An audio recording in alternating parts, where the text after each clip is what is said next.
Corruption, اخلاقی گراوٹ، non performing bureaucracy ملک کی ترقی کی راہ میں سب سے بڑی رکاوٹ ہے۔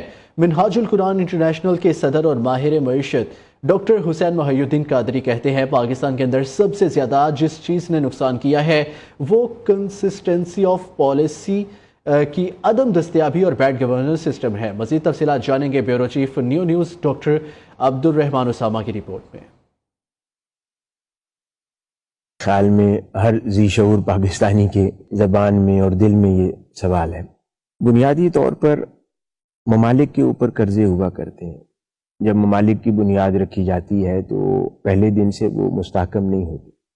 میں نے آغاز میں جو گورننس کی بات کی وہی بنیادی مسئلہ ہے کہ اگر اس کو آج امپروو کر لیا جائے تو ان تمام مسائل کا حل ہے۔ وہ کیسے؟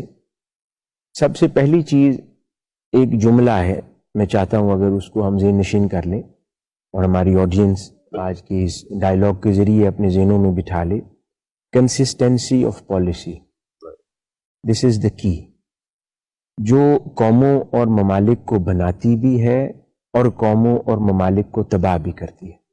اور پاکستان کے اندر جس شے نے سب سے زیادہ نقصان کیا ہے وہ کنسسٹنسی آف پالیسی کا نہ ہونا۔